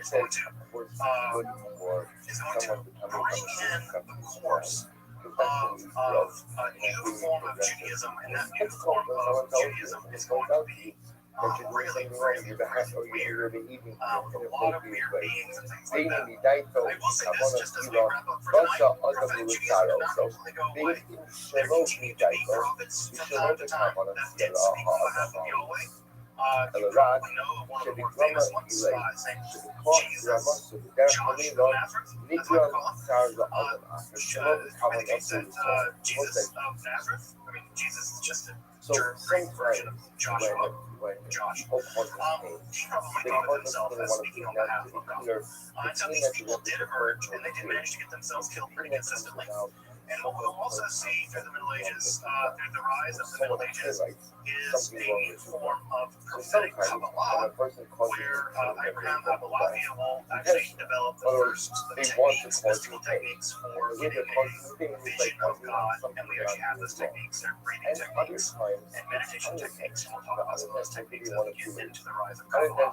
So prophecy has not completely gone away, but it has a kind of, I think, a kind of half-life that as an institution. It passed away, sometimes it can be actually positive. To point out something I've done wrong in effort, hopefully allow me to become better. Or sometimes a person says something wrong and they don't think about the impact of that you're saying.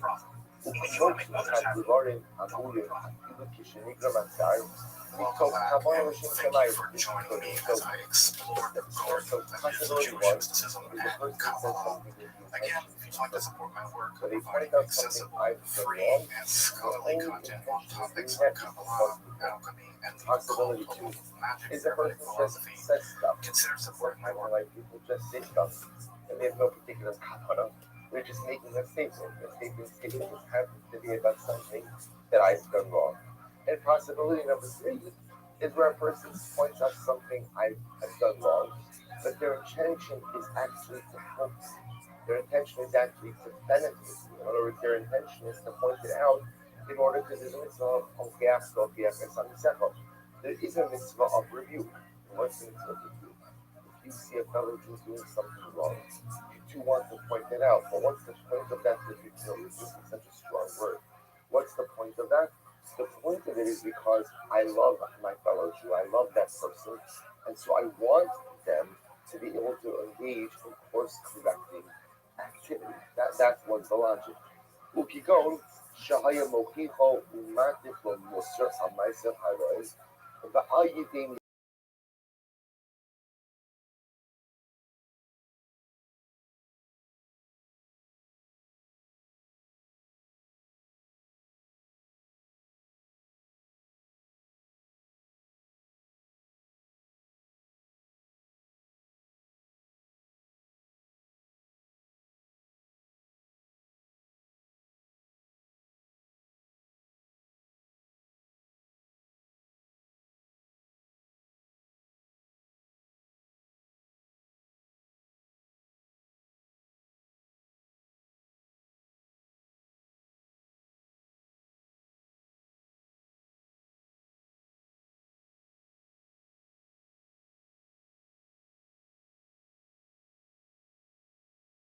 It happens to myself here, but it happens to many of us every day.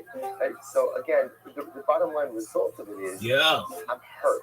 Whether the motivation was negative, the motivation was positive, or the motivation was hard, at the end of the day, no one really likes being told they're doing something wrong. And often it's just a hurtful experience. Look what he writes. In Kolza, Hatzar Shenigram Vuzulaso Al Yodo, ומוכן להיות הרצוע מרדוס.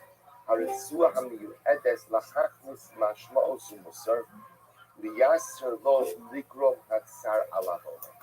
So now Rabbi switches gears. And he says, be very careful when you hurt someone by telling them something they've done wrong. Because in your effort to point out to someone else what they've done wrong, just understand that the divine microscope shifts back to you. It's in you being the person who's pointing out the wrongdoing to the other. So, okay, well, excuse me. So if I'm going to tell Ruben, you're really deficient in this area, or you've really done something wrong, whether my intention, again, is to be hurtful, whether my intention is to be helpful, or whether my intention is to be parried, the tzaddik says the moment you go ahead and you point out the wrongdoing in someone else, is the moment that the divine microscope shifts back to you, to the mochiach, to the rebuker, and HaKadosh Baruch Hu says, okay, if you're on such a level to go ahead and cause someone else pain, whether again purposeful, helpful, unintentional, let's have a look at your life. Let's have a look at your life. He says, "V'im ava ipam al osa avira shasheni ne'enash bigla la'ala." Because at the end of the day, I go over to Ruben. I say, Ruben, you know what, Ruben? I'm really disappointed to see how much Lashon Hara you speak. It's terrible. I don't really go around and speak Lashon Hara to anybody and everyone who will listen. It's terribly disappointing. Now, okay, so there's a mitzvah of Chef with the Amisafa. But the Kodesh Baruch Hu is fantastic. Now, Ruben is going to be a bit sad. Ruben is going to be a little bit sabrach, a little bit crushed, because no one likes being told that they're doing something wrong. So whether my intention was purposeful, whether my intention ultimately was hurtful, or whether it was harib, At the end, the Akadosh Baruch Hu says, okay, now I caused pain to Ruvain through my rebuke. Let's have a look at you. Let's have a look at you. Let's see again, you're giving Moshe Lashon Hara. Let's see ultimately again how it is that you are doing in that particular area. He goes on, he says, Harikam Sarzeh, next I'm sorry, actually I skipped the brackets, I'm up to the brackets now. He says, V'im avar ikama usaveira shashini ne'enash bigla lo alav. And what HaKadosh Baruch Hu literally looks at is, have I ever transgressed the Avera for which I am giving someone else Musa? Which I will say that this is a very, very profound idea. What the tzaddik is essentially highlighting is so that before you rebuke and tell other people how to get their house in order, make sure your personal home is in order. Because I will say, now again, there is a, I'm sorry? Oh, so you see, which by the way, is not a bad thing. It's not a bad thing. What the tzaddik is saying, like, think about a world in which everyone stopped looking to point out the faults in the other, and instead use all of that koach inward. That's again. Now, what I want to point out is something very important. Is obviously there is a mitzvah d'oraisa of hocheach tochiach esamisecha. There is a mitzvah like that, right? There is a mitzvah. Again, I never like the word rebuke because rebuke sounds like you're yelling at someone, right? But the mitzvah of hocheach tochiach esamisecha means when I see someone doing something wrong, I do have to point it out, right? And again, to be clear, if I see my children doing something wrong, I absolutely have to point it out. So there is, and by the way, I would even say in the realm of, sometimes this is a hard part of parenting. Sometimes you do have to go ahead and demochiach your child, even if the area in which you are rebuking your child is an area in which you are highly imperfect. Because again, remember, the whole point of hochacha, and this is, we're going to talk about this, is I want my child to be better than me. That's what every single parent wants. The Gemara says that there is a natural kinah, a natural jealousy that exists between people, with certain exceptions. And one of the exceptions is one's child. I am not jealous if my child becomes more successful. In fact, again, the greatest success for a parent is if your child eclipses. That's the greatest success. So again, there may be times where even if I'm deficient in a particular area, at the end of the day, I still have to give that rebuke. But at the end, he says that tzaddik on a day-to-day level, before I go ahead and mochiach someone else about something, the first question I have to ask myself is, am I really working on all seven cylinders in that particular area? Am I really holding my own in that particular area? Because otherwise, what ends up happening is the rebuke that I deliver to another becomes the very opening for divine judgment on me in that particular area as well. Of course, we'll stop over here for today. We'll pick up in there some of the brackets of the Zekigam Habusha Mir Tashat tomorrow.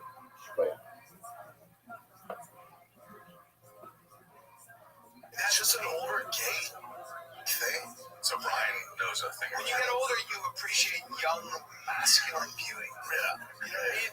You're like, you envy it. You want it. It's like you're a vampire. Yeah. Like, hey, I want some of that. Yeah. You know lip sync? What's that? You know lip sync? What do you mean Trump is? We all think that about Holocaust, but we just don't say it. You don't say it out loud. I say it out loud. Holocaust is literally the last thing I think of because I'm not a gay man. But I mean, in terms of his body, we all want his. But Trump did that, and then he's like, you know what? That wasn't lame enough. Let me post this thing as AI as me as Jesus. What do you know? I don't know what he's doing. What is he doing? I mean, the rumor was that there's a rumor. And I believe it 100%. That they came to him and said, Mr. President, Obama got Osama bin Laden. Bush got Saddam Hussein. You can be the one to get the Khomeini. You can get the Ayatollah. And he was like, yes. And there is a story there to say no. But I'm just saying, like, when you literally, one thing about Trump apparently is when you appeal to his ego and you flatter him, do whatever it takes. Yeah, he's doing it because him and the on that picture. It was like all woke. Sauron. He's so fucking sorry, this is a classic Trump troll, which I actually think it really makes me laugh. Yeah, you know, should surprise anybody. I couldn't tell by the videos, but the reaction he got in this UFC was not the same as what he got before. It's a controversial war, man. It's hard to tell. Because he's got crazy reactions before. They don't show like they would blow up. The last time I was in Miami last time. But on that time comes also like flying. Well, they usually comes after the main event. That's the fight. This is like you have their yeah, it was the main card. Like you want them, so I think. And also their ticket sales wasn't great either, so it's not a full package. UFC is not so. So it sounds like he had a good chair, but I don't think. I don't know, man. Well, it's their people that have a real problem with what's going on. Their economy's not great. Yeah, gas is this guy. Dude, I filled my tank with my daughter's tank. Little Kia Sportage. $70. $70, dude. Dog, that's not bad. That's not bad. You don't know about it. $6.30 a gallon. I figured it'd be higher than that. Some $10 out here. Some places. I was gonna say for Easter, it was like almost like $6.50 for a gallon of gas. Yeah. My girl asked me, "Would you ever live here?" I'm like, no, never. Crazy, never. Even here, because I have to buy premium for my car, like $4.60 a gallon. Which is in Texas. Diesel's fine. Yeah, man, such a bad problem for trucking business. Business with that shit. Like, my friend's trucking business literally folded because diesel went up and they just couldn't afford it. Margins just like comes down. But you were in Irvine. You like Irvine? Yeah, Irvine's great. I love that brand. I've had so many great shows. Irvine's great. It was really like Saturday. It was almost sold out both shows, and that's a big brand. And you just get up there, and I remember what I love about stand-up. Like, it's just such a great thing. Was that the place we did dance here? Yeah. That was my first time with you. Yeah, Run Improv was great. Yeah, that was a fun room. It's a good location. Yeah. Love that. Yeah, I love her. It's my sports too. They've all demolished it. Yeah, well, they've added a bunch of new restaurants and things there. Like high-end. That place is unbelievable. Yeah, it's Fashion Island. Everything. That's what it is. It's what is it? Fashion Island. It's out here. It's part of all that. Yeah. It's beautiful. It's like a state of the art. Everything. They have good school systems out there too. Great sports. They got a lot of monsters coming out of Orange County. Well, the other thing I've always hated about Los Angeles is the weather is just. That's what you're paying. That's what you're paying. Yeah. That's what we keep it. We really had snow. We have all the crazy shit. Right. It's the weather. It's great. I like the weather here. I'm born and raised in the humidity, so I'm used to it. But when you go back to California, like I was in the Bay, and I was like feeling that dry heat. I was like, this is fucking nice to me. When it's hot and rainy, when it's every day. I was on the beach too. My buddy lent me his $6 million beach house. So I just go open the doors and look at the crashing waves. And I'm like, okay, all right. Hey, you guys want to surf? Dude, I was in the DR, and nobody told me I'm in a three-piece linen suit. But I was like, no, I'm a three-piece. And then saw the shirt open, and no one told me. And as I'm in the venue, Jimmy Smith goes, no one told me. What? We had a whole production meeting, did a whole rundown, and no one told me about this.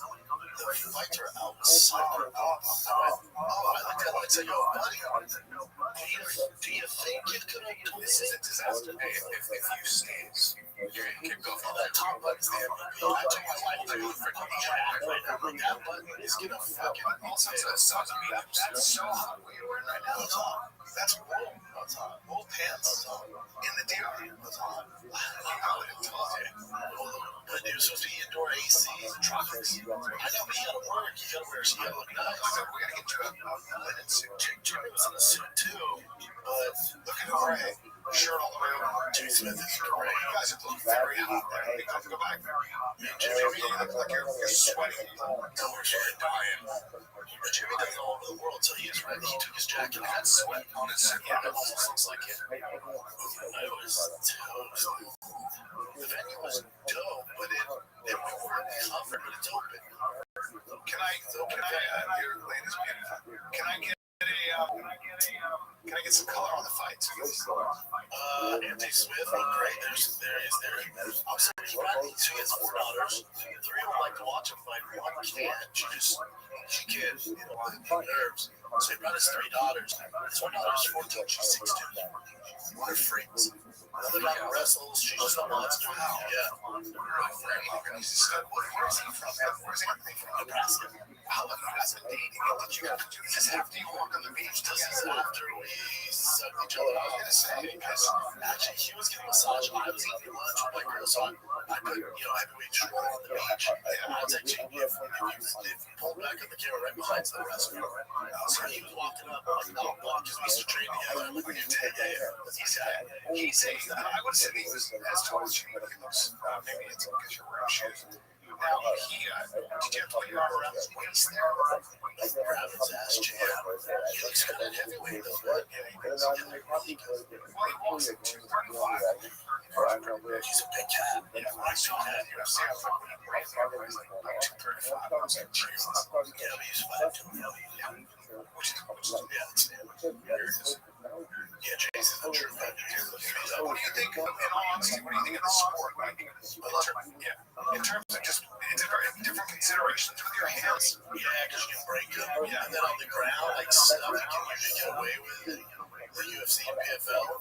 Yeah, on the ground, you gotta be careful that when you're over emo and stuff, because the punch with no fucking, that's how they fall off. Yeah. Who would do this? Joe Pyfer. Jesus. Joe Pyfer? Yeah, he'll destroy me. I love Joe Pyfer with no wraps on his gloves. Yeah, I break his hand out. Yeah, these guys, so people complain like, man, I don't know whether I can do this. It's like super calculated. It's so true. Yeah. There's actually some signs of did you ever see like the old school stances where they used to hold their hands like this? Yeah. A lot of the refs, there's a reason for that. It's because they weren't doing a lot of punching to the head, because when you're bare knuckle boxing back then, it was too easy to just break your hand. So they were throwing a lot. It was a better defense to their body. And they also missed the lift. Is that his counter right there? That's on the right. Yeah. That's all. That's his 3. And she's an athlete. She plays a sport. Volleyball, I think. She's a monster. Wow. 6'2". Well, is it black when they? Yeah, it's that. Black is mom's black. Why people when they jab, when they hook like this, they turn their fist over. And this way hit their. Like when you have this stance right here, it's blocking so much of your body. AJ did show how much he got paid with his last fight. If you go back, whenever you click on the show, look for how much he got paid. Because I asked him too, because when I saw him, he's my guy. I'm like, dude, why are you doing this? We just talking to UFC. And then you find out how much he's making. Like, I'm like, yeah, I'm like, so.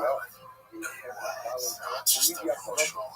Listen, so he made 200,000 against Johnny Walker. He made a lot more than that. I think so. I know. He made a lot more than he deserves. Lucky never told me who. I forget the name. So I saw Jorge, I was in with Jorge the whole time. I see Jorge, and I'm like, buddy. But he's like, he's not at the car show because he's supposed to be at the car show. Say all this, I ended up fighting Connor. I'm like,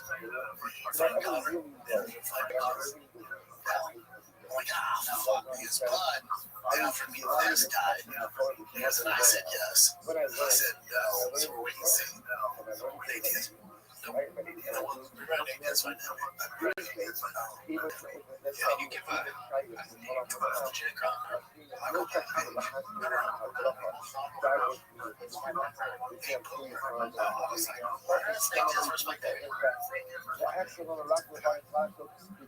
Nate Diaz fighting Perry. Ngannou is fighting Gino Ronda Rousey. Yeah, I know that. Wait, can we cut it out of the episode if you say?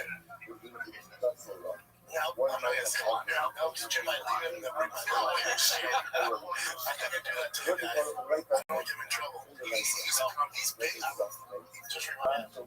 He's big right now. I'm like, is he? Jordan, who would you pick him at? Juicy? I don't know. Not big like Juicy. Big like you've been enjoying some. You need to try my Jorge. Yeah, Jorge's bring his life. Not everybody got to fight that shit. That makes you got to fight the shit.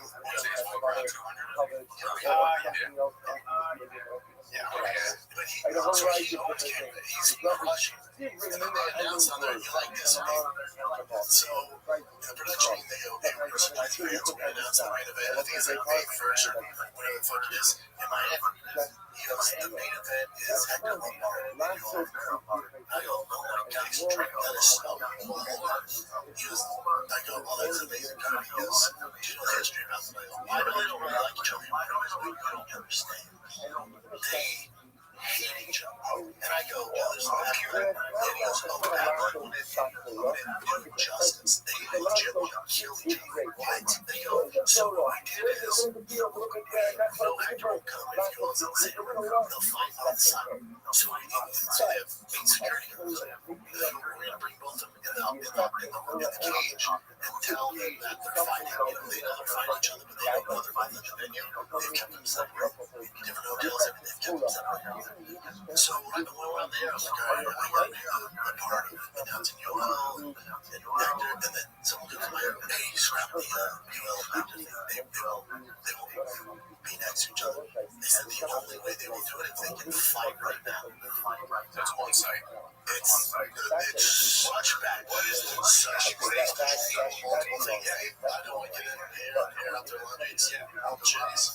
It's such bad luck. Yeah, because Hector was known for getting mad training, going hard. Yeah. What would you rather? If you had to, that's like really the only reason I'm gonna say I'd say Yoel. I was gonna say Yoel because Yoel may not be a psycho crazy.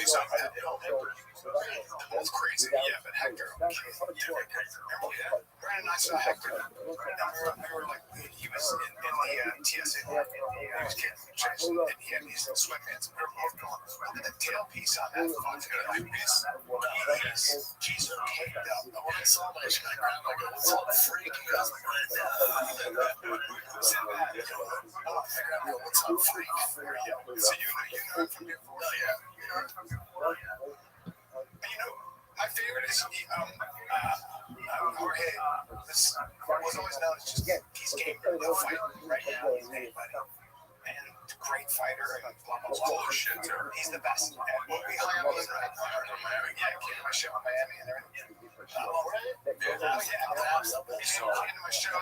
afterwards. And guys, let's talk for a second about 1-800-Flowers because I don't know about you, I'm always last minute guy when it comes to Valentine's Day, Mother's Day, any of that stuff. But I have used 1-800-Flowers. I think probably every single occasion because I always leave it to the end. You can order 1 dozen roses right now on 1-800-Flowers. Double your bouquet to 2 dozens for free.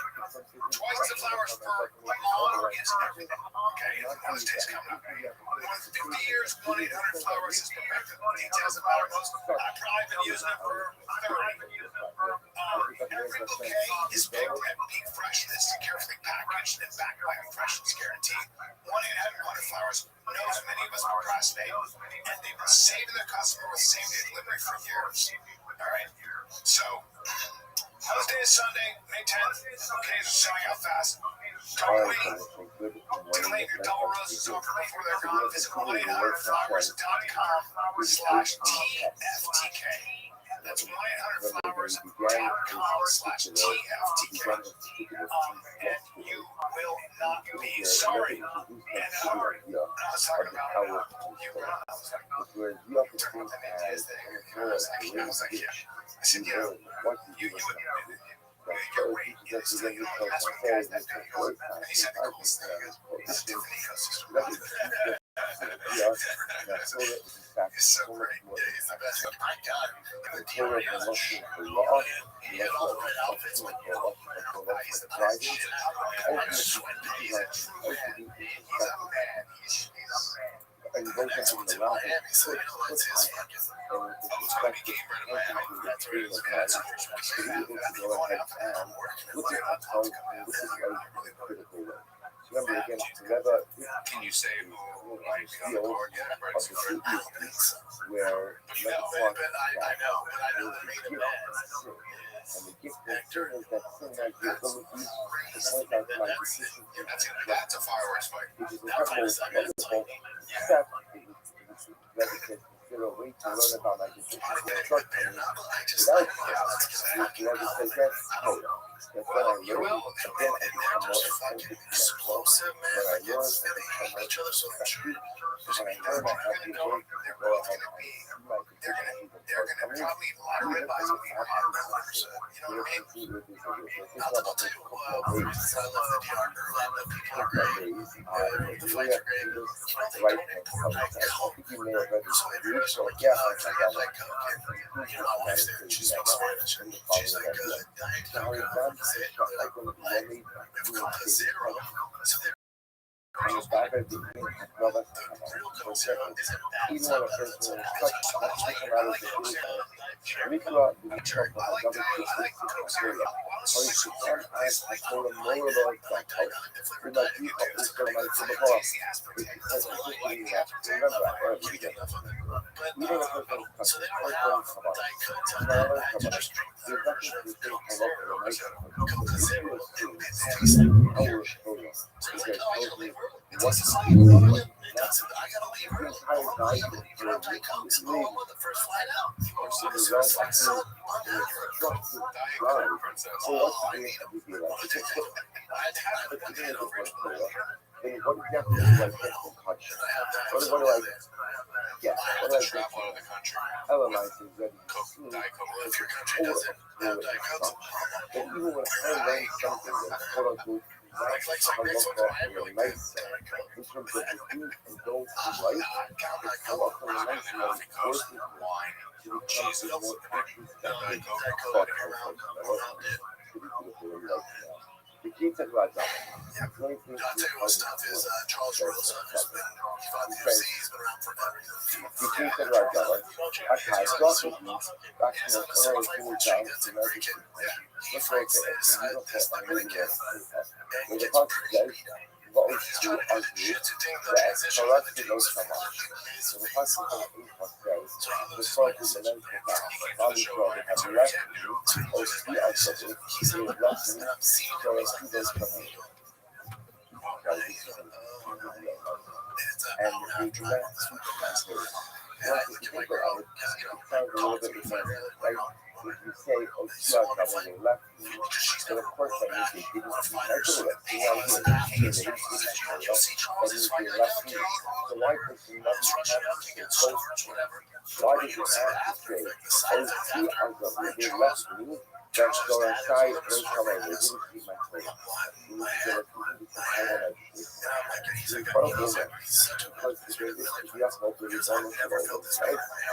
Coming by, oh, see our girls who saw us to come out. You know what? Coming by, I'm good. That they have fled, left me, but kept my soul. So I say, what does that mean? You know what? If you don't want a relationship with me, okay, I can live with that. But at least they should keep my soul. Okay, what? Sorry. You see that paycheck and the I'm lockout an lines? orphan, This is what it is. not your house. This is what it is. You don't see that because you guys got to see Joe's and But you also understand one thing. what's his name? After that, you guys saw that everywhere, right? I was backstage. You said that was that. As long as you I suck. I didn't see Johnny has sunglasses. Yes, you know, talk about it. I just kind of look at it. I hear how I face this time. the person learns, as you were saying before, Yeah, Drew, thank God Joe's got checked out. the person learns. They become more I'll say it's the good. person learns. Okay. They're willing to help you. Put on the solo fight. Their own shortfalls and deficiencies. Okay. Even if problem solving totally They left were kids. at least in their learning like children. They will be Right? The trainers were talking after he was husband. John was like, his wives and so strong. He's Oh, like, see, I do. They left me to sort of side that sort of sideways from where his, but Gus learn. literally. And when if you stop learning, I was like, the his entire part of his vehicle face, you can't is see it there. It's just and the entire vehicle like I is think the blood self-evaluation cells. efficiencies. You You know, God says, Shama or Shabbat Torah. Yuri's face Not wasn't all too bad after Torah, Mehrere nach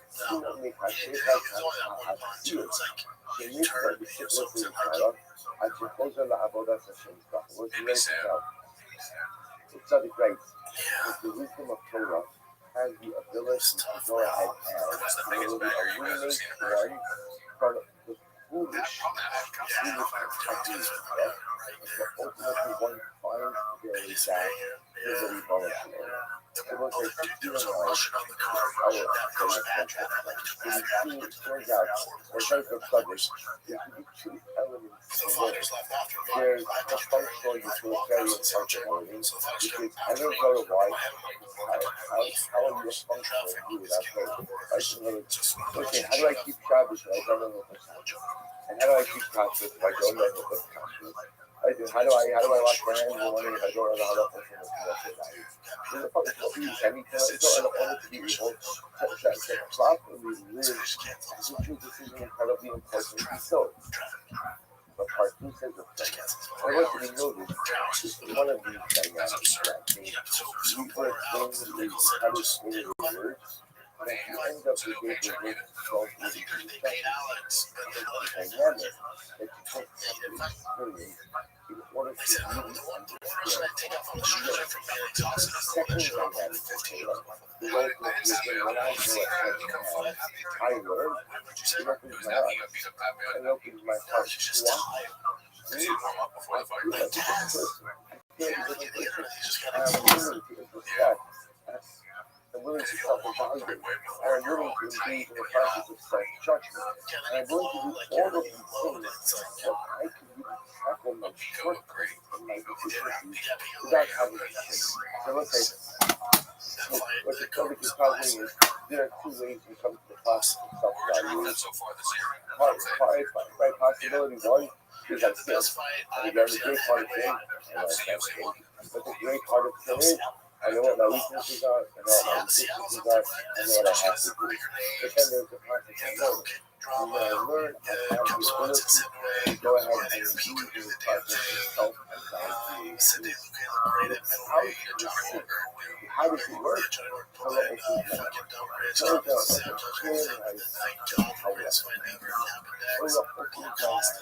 allows me to be self-evaluated, allows me to who I am, both the good as well as the not. The learning of Torah fundamentally never goes on. It is unknown. Unknown. Some of my favorite shows. Look at it, right? It says, in this process of learning Torah, self-evaluation of transformative fashion, there's different levels. It says, if you get